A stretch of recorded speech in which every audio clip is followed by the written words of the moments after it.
Drewz Viewz. Drewz Viewz. So scroll to the description and hit play.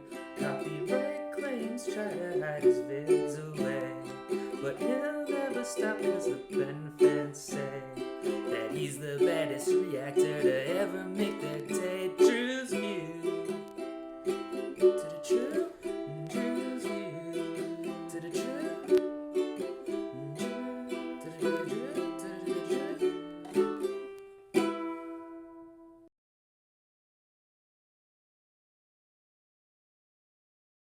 Hey, we got Drewz Viewz here, and I'm back with a little Car Tuesday, reacting to them cartoons on Tuesday.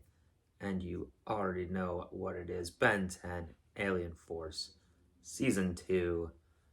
This week we got episode 10, which is called Birds of a Feather. So, don't know what's going to go on with that. Are there any aliens that are bird-like that Ben has?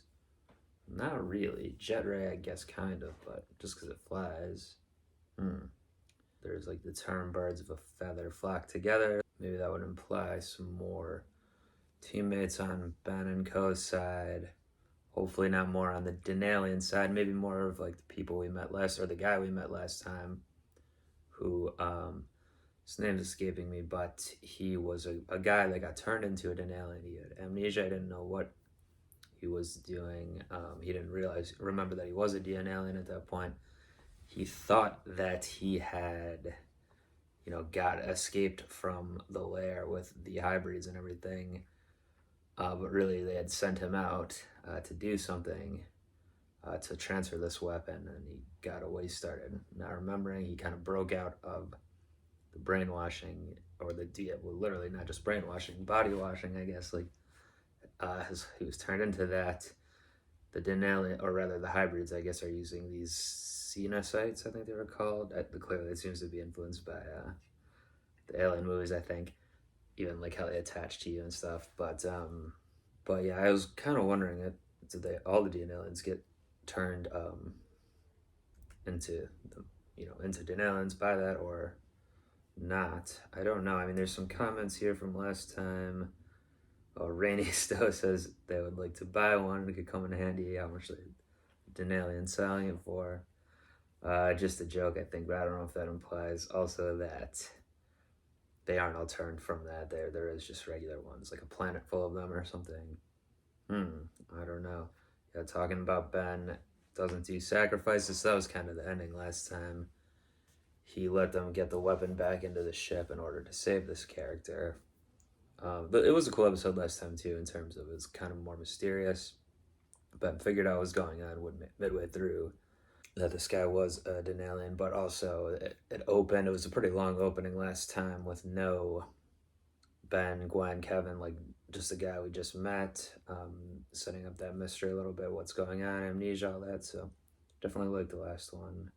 Alien X said that Jump Gate is freaking massive that they're building. I love how Los Soledad is becoming a centerpiece of the show. Yeah, that's another name I was trying to remember. Yeah, Los Soledad.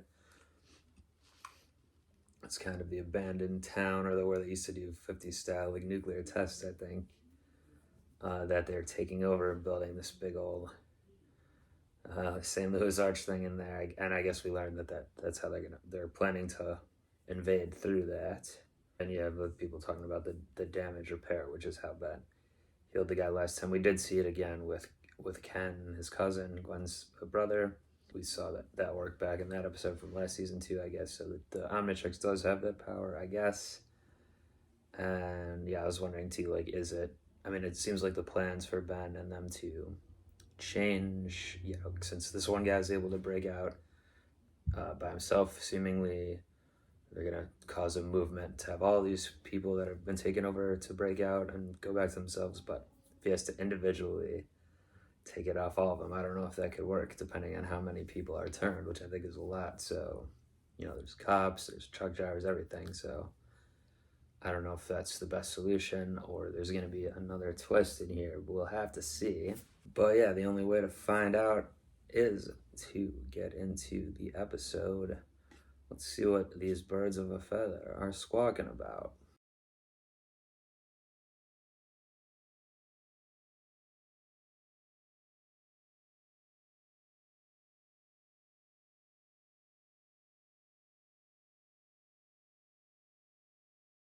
All right, well, that was maybe one of the darkest endings we've had on Alien Force here. I know there's a villain, but Sim there, whatever his real name is, getting tortured or killed maybe at the end there with the acid, by the hybrid. Wow. So it was getting, I guess, kind of obvious, or you could see where it's going, that this guy was this, what are the arachnid monkey? Araxim? Do they use simian twice? Well, anyway. Just someone who saw a fellow arachnid chimp in trouble. The spider monkey, it was too convenient that he was just there at the beginning and had a story like Ben, so you could see where he's going, that he's going to betray him, or it wasn't what he said he was. I didn't necessarily assume he was working with the hybrids or anything. I don't know it would connect to that plan. But then, yeah, thinking back on how the episode started with him saving them from the Denalian. It was the Denalians there, not some other kind of trap that he set up, so makes sense that he would be, I guess. But yeah, I didn't see that Ben knowing or doing the setup at the end there. So that was cool. With they're really tied in that thing from the is it a Denalian thing or a hybrid thing? I guess the Denalian thing they said, and that's what Sim said he hadn't heard of, but then knew the weapon or whatever it was. So that's clever. I guess not necessarily a weapon, more like a tool. So it's super kind of hearing too. Is that a thing that either monkeys or spiders have? Not that I recall, but maybe spiders do. It seems like that would make sense, so since they gave him that trait, when Ben should have that too when he becomes a spider monkey, I guess. If it works the same way, so that could come up in the future maybe. Just to hear something from far away or when he's hidden. And I like this, I mean, we hadn't seen the spider monkey too much yet, Ben in it, or obviously any other ones, but do like it. It's pretty cool. And like when Sim was at the beginning knocking those guys out, that was some ferocious punching.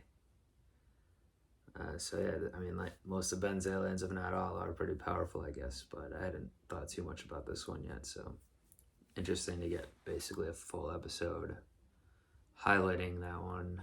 So you see, I guess, that the hybrids have other types of aliens working for them other than just the DNA aliens that they're creating or using as the kind of grunt soldiers. I guess they have specialists too. Yeah, interesting. And then even though Gwen and Kevin didn't really agree with Ben doing this, going for this mission, they still went anyway, so we see they're still just a unit with him leading the way there. Yeah, pretty straightforward episode ultimately, but I like that. I did like the little twists in there. Didn't quite see how it was gonna go, and then getting some more of the main plot line here, which I was kind of said last time, are they gonna end the season the whole way with this plot line rather than doing something else? I think now 3 more episodes left. If that was 10, should be 13. So maybe this season ends with the hybrids trying to breach through into La Soledad from their gate there. That would be interesting. Yeah. But whatever we get next time, I'll be into it, I'm sure. I'm excited for it. You need to be into hitting that subscribe button if you're not already. Leaving those comments. Love to see them. Love the discussion amongst each other and everything like that. And yeah, until next time, I'm going to be up on out of here. Peace. Over and out, or whatever.